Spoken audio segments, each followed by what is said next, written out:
Kisah pilu Pak Karno di akhir hidupnya. Semua ajudan menangis saat tahu Bung Karno mau pergi, kenapa Bapak tidak melawan? Tak lama setelah mosi tidak percaya parlemen bentukan Nasution di tahun 1967 dan MPRS menunjuk Suharto sebagai Presiden RI, Bung Karno menerima surat untuk segera meninggalkan istana dalam waktu 2x24 jam. Bung Karno tidak diberi waktu untuk menginventarisir barang-barang pribadinya. Wajah-wajah tentara yang mengusir Bung Karno tidak bersahabat lagi. Bapak harus cepat meninggalkan istana ini dalam waktu 2 hari dari sekarang. Bung Karno pergi ke ruang makan dan melihat guru sedang membaca sesuatu di ruang itu. Mana kakak-kakakmu? Kata Bung Karno. Guru menoleh ke arah bapaknya dan berkata, mereka pergi ke rumah ibu. Rumah ibu yang dimaksud adalah rumah Fatmawati di Jalan Sriwijaya, Kebayoran Baru. Bung Karno berkata lagi, Mas Guru, Bapak tidak boleh lagi tinggal di istana ini lagi, kamu persiapkan barang-barangmu, jangan kamu ambil lukisan atau hal lain, itu punya negara. Kata Bung Karno, lalu Bung Karno melangkah ke arah ruang tamu istana. Di sana ia mengumpulkan semua ajudan-ajudannya yang setia. Beberapa ajudannya sudah tidak kelihatan. Ia maklum, ajudan itu sudah ditangkapi karena diduga terlibat Gestapo. Aku sudah tidak boleh tinggal di istana ini lagi, kalian jangan mengambil apapun. Lukisan-lukisan itu, souvenir dan macam-macam barang. Itu milik negara. Melawan? Kenapa dari dulu Bapak tidak melawan? Salah satu ajudan separuh berteriak memprotes tindakan diam Bung Karno. Kalian tahu apa? Kalau saya melawan nanti perang saudara itu sulit. Jikalau perang dengan Belanda jelas hidungnya beda dengan hidung kita. Perang dengan bangsa sendiri tidak. Wajahnya sama dengan wajahmu, keluarganya sama dengan keluargamu, lebih baik saya yang robek dan hancur daripada bangsa saya harus perang saudara. Tiba-tiba, beberapa orang dari dapur berlarian saat mendengar Bung Karno mau meninggalkan istana. Pak, kamu memang tidak ada anggaran untuk masak. Tapi kami tidak enak bila Bapak pergi, belum makan, kami patungan dari uang kami untuk masak agak enak dari biasanya. Bung Karno tertawa, sudahlah. Sayur lodeh basi 3 itu malah enak, kalian masak sayur lodeh saja. Aku ini perlunya apa? Di hari kedua, saat Bung Karno sedang membenahi baju-bajunya datang perwira suruhan. Orde baru, Pak, Bapak harus segera meninggalkan tempat ini. Beberapa tentara sudah memasuki ruangan tamu dan menyebar sampai ke ruang makan. Mereka juga berdiri di depan Bung Karno dengan senapan terhunus. Bung Karno segera mencari koran bekas di pojok kamar. Dalam pikiran Bung Karno yang ia takutkan adalah bendera pusaka akan diambil oleh tentara. Lalu dengan cepat Bung Karno membungkus bendera pusaka dengan koran bekas. Ia masukkan ke dalam kaos oblong. Bung Karno berdiri sebentar menatap tentara-tentara itu, namun beberapa perwira mendorong tubuh Bung Karno untuk keluar kamar. Sesaat ia melihat wajah ajudannya Sailan dan Bung Karno menoleh ke arah Sailan. Aku pergi dulu, kata Bung Karno dengan terburu-buru. Bapak tidak berpakaian rapi dulu, Pak Sailan. Separuh berteriak. Bung Karno hanya mengibaskan tangannya.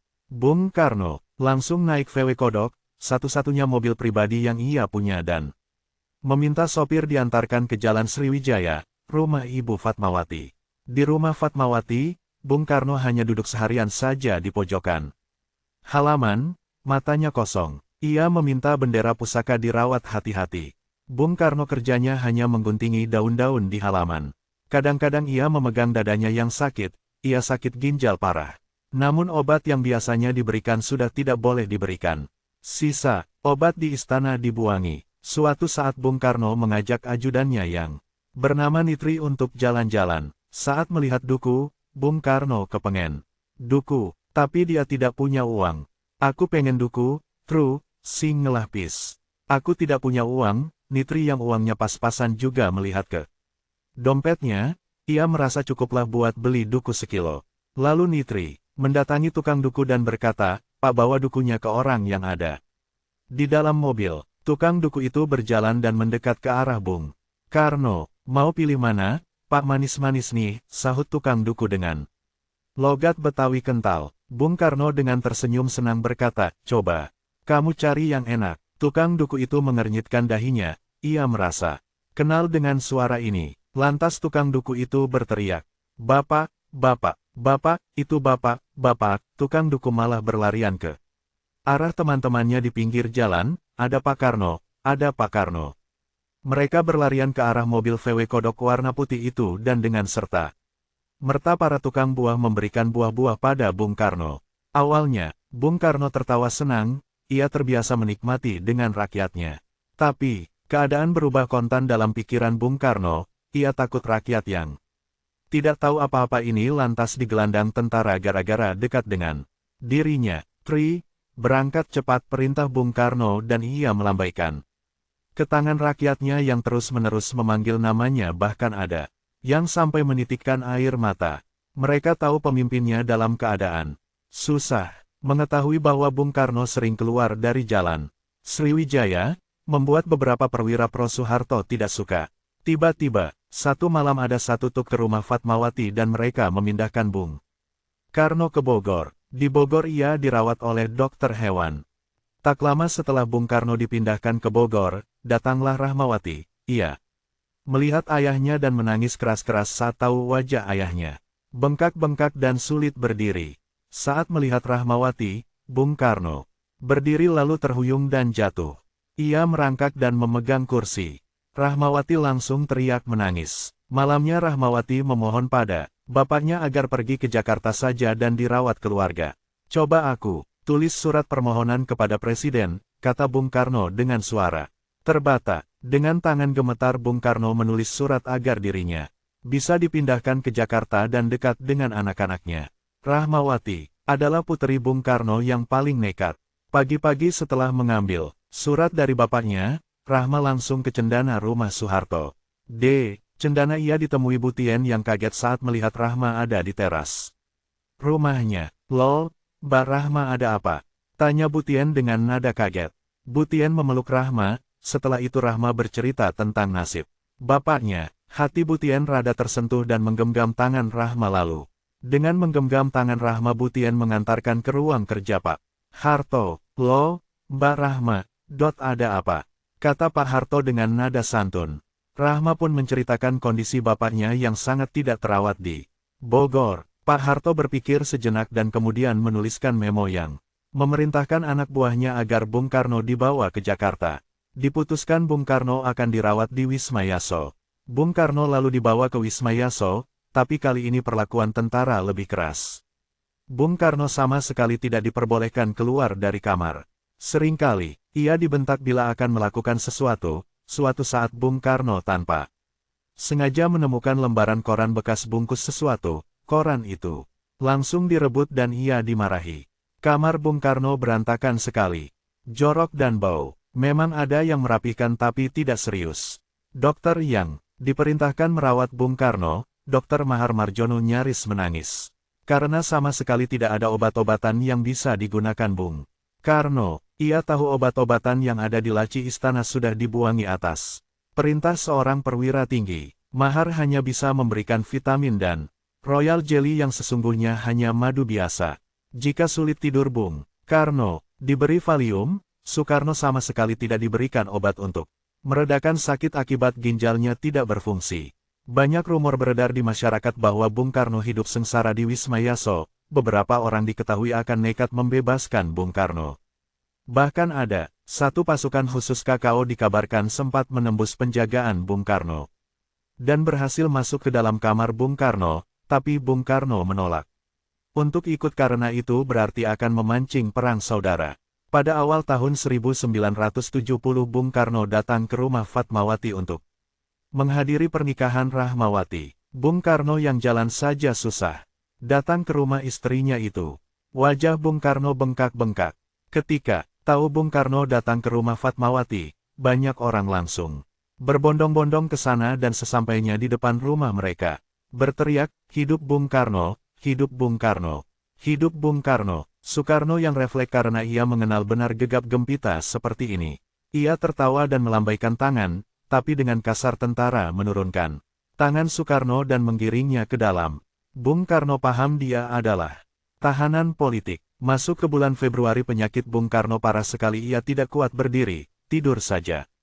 Tidak boleh ada orang yang bisa masuk. Ia sering berteriak, kesakitan. Biasanya penderita penyakit ginjal memang akan diikuti kondisi psikis yang kacau. Ia berteriak, sakit, sakit ya Allah, sakit, tapi tentara. Pengawal diam saja karena diperintahkan begitu oleh komandan. Sampai-sampai ada satu tentara di depan kamar. Kepentingan politik tak bisa memendung rasa kemanusiaan, dan air mata adalah bahasa paling jelas dari rasa kemanusiaan itu. Hatta yang dilapori kondisi Bung Karno menulis surat pada Soeharto dan mengecam cara merawat Soekarno. Di rumahnya Hatta duduk di beranda sambil menangis sesenggukan. Ia teringat sahabatnya itu. Lalu dia bicara pada istrinya Rahmi untuk bertemu dengan Bung Karno. Kakak tidak mungkin ke sana, Bung Karno sudah jadi tahanan politik. Hatta menoleh pada istrinya dan berkata, Soekarno adalah orang terpenting dalam pikiranku. Dia sahabatku, kami pernah dibesarkan dalam suasana yang sama agar negeri ini merdeka. Bila memang ada perbedaan di antara kita itu lumrah.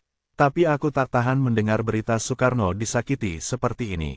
Hatta menulis surat dengan nada tegas kepada Soeharto untuk bertemu Soekarno.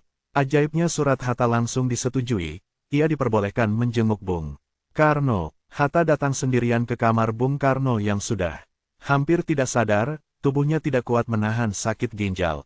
Bung Karno membuka matanya. Hatta terdiam dan berkata pelan, bagaimana kabarmu?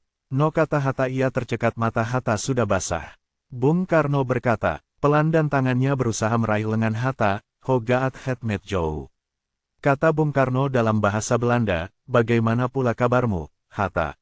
Hatta memegang lembut tangan Bung Karno dan mendekatkan wajahnya. Air mata Hatta mengenai wajah Bung Karno dan Bung Karno menangis seperti anak kecil. Dua proklamator bangsa ini menangis di sebuah kamar yang bau dan jorok, kamar yang menjadi saksi ada dua orang yang memerdekakan bangsa ini di akhir hidupnya merasa tidak bahagia, suatu hubungan yang menyesakkan dada. Tak lama setelah Hatta pulang, Bung Karno meninggal.